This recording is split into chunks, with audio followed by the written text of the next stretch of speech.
Good morning student, कैसे हैं आप। मैं आशा करता हूं कि आप ठीक होंगे। आपके पास अभी तक वीडियो पार्ट 6 तक का अपलोड किया जा चुका है। आज जो आपके बीच वीडियो अपलोड होगा वो पार्ट 7 होगा। प्रीपोजिशन थोड़ा सा बहुत ही अच्छा है ना, इंटरेस्टिंग चैप्टर भी और कन्फ्यूजन से भरा हुआ भी चैप्टर है, तो इसको अच्छे ढंग से आपको सीखना है ना। और जो कुछ स्टूडेंट्स का बहुत अच्छा फीडबैक रहा है, बहुत अच्छे है ना लाइक और व्यूज़ देखने को मिल रहे हैं इधर पिछले कुछ वीडियो से, है ना। उसके लिए मैं आप लोग को धन्यवाद करना चाहता हूं। जो लड़के अभी अभी चैनल पे जुड़े हैं या देख रहे हैं तो प्लीज़ आप चैनल को लाइक से और सब्सक्राइब कीजिए। इससे अभी तो कुछ भी नहीं है, अभी तो ये स्टार्टिंग है। आगे एक से बढ़ के एक चैप्टर मिलेगा आपको, सारे का सॉल्यूशन भी मिलेगा आपको इस वीडियो पे, ठीक है। तो बिना देर किए हुए आइए इस पार्ट को शुरू करते हैं। लेकिन उससे पहले अगर चैनल पर आप नए हैं तो लाइक से और सब्सक्राइब जरूर करें। आइए देखते हैं डियर स्टूडेंट, प्रीपोजिशन पार्ट 7। आज हम लोग देख रहे हैं यूज ऑफ बियॉन्ड, ठीक है। सर बियॉन्ड का मतलब क्या होता है, तो देख लीजिए यहाँ पे बियॉन्ड का प्रयोग द फार्दर साइड ऑफ, यानी उस तरफ या उससे आगे के अर्थ में होता है। For example don't go beyond the bridge, यानी पुल के आगे मत जाओ, पुल के उस तरफ मत जाओ। There is a village beyond the river, है ना, यानी कहता है नदी के आगे क्या है, एक गांव है, नदी के उस तरफ गांव है। ये सेंस होता है डियर स्टूडेंट। रूल 2 कहता है आपका बियॉन्ड का प्रयोग लेटर देन, यानी बाद तक के अर्थ में समय को सूचित करने वाले शब्दों के पहले होता है। जैसे don't remain out beyond midnight, यानी आधी रात के बाद, मध्य रात के बाद, है ना, उससे आगे घर से बाहर मत रहो। सबके लिए है, हम लोग तो 10 बजे तक हार्डली, है ना, घर में गार्जियन का हो जाता है कि आना ही आना है।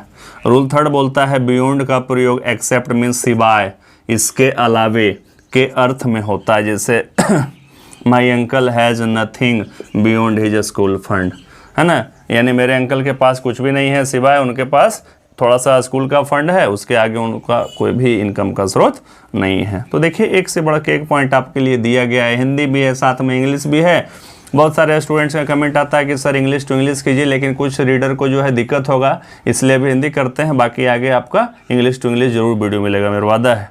अब देखिए कुछ है फ्रेजेज और उसका हिंदी में जैसे रहेगा टू गेट बियॉन्ड का मतलब होता है पहुंच से बाहर होना, और फिर है टू गो बियॉन्ड का मतलब नीलाम में, ठीक है। आइए नेक्स्ट पॉइंट की ओर चलते हैं।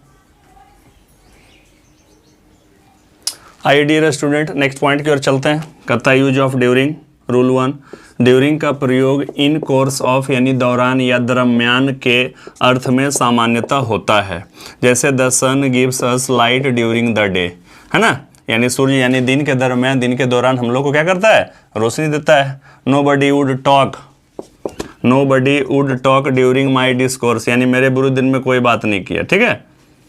रूल 2 कहता है ड्यूरिंग का प्रयोग सर्टेन पीरियड ऑफ टाइम के पहले होता है। जैसे देख लीजिए ड्यूरिंग द वार रहेगा तो लगेगा ड्यूरिंग ईस्टर लगेगा, ड्यूरिंग द मिडिल एज लगेगा, ड्यूरिंग द एग्जामिनेशन होगा, during the summer, during the month, during the spring, during the winter, during the meeting, during the function, during Holi, during the week, during the night, during the morning, during the strike, during his childhood, during Deepawali, during the summer vacation, during the day, during the year, ठीक है ना। आपके लिए बहुत अच्छा collection किया गया है, बस आपको नोट्स बनाने की ज़रूरत है और स्टडी करें, और इसके बेस्ट आप, है ना, एक्सरसाइज करें, फिर देखिए समझ में आ जाएगा वीडियो से कितना बेनिफिट मिलता है। ये नेक्स्ट पॉइंट की ओर चलते हैं हम लोग।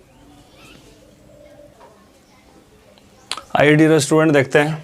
रूल 3 कहता है ड्यूरिंग का प्रयोग स्थिति यानी स्टेट के भाव को अभिव्यक्त करने के लिए किया जाता है। जैसे the people suffer hardship during the war, यानी लोगों को जो है थोड़ा सा कठिनाई का सामना करना पड़ता है। कब, जब युद्ध होता है। जैसे अभी लॉकडाउन चल रहा है तो बहुत सारे लोगों को कठिनाई का सामना करना पड़ रहा है।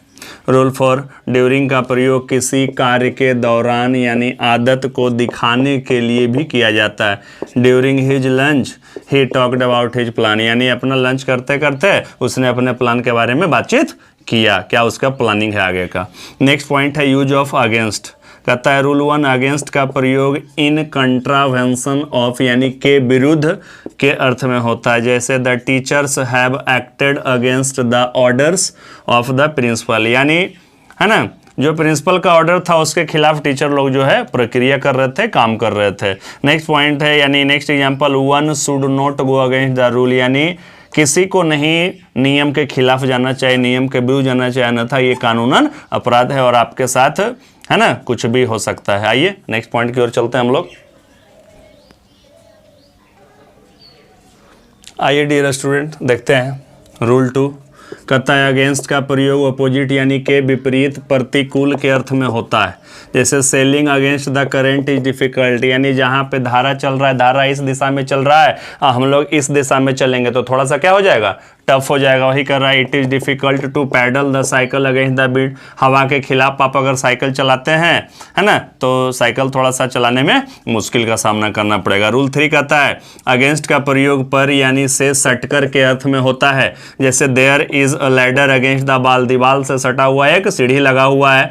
She is leaning against the chair, हुआ है ना कुर्सी के विरुद्ध झुकी हुई है। ऐसे करके कैसे होते हैं हम लोग खड़े हो जाते हैं, आदत जैसी होती है। रूल 4 अगेंस्ट का प्रयोग तुलना यानी कंपैरिजन के भाव को अभिव्यक्त करने के लिए किया जाता है।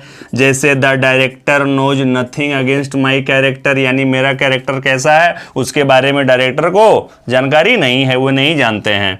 I am writing this book against the circumstances, मैं परिस्थितियों के खिलाफ इस किताब को लिख रहा हूँ। आइए नेक्स्ट पॉइंट की ओर चलते हैं हम लोग।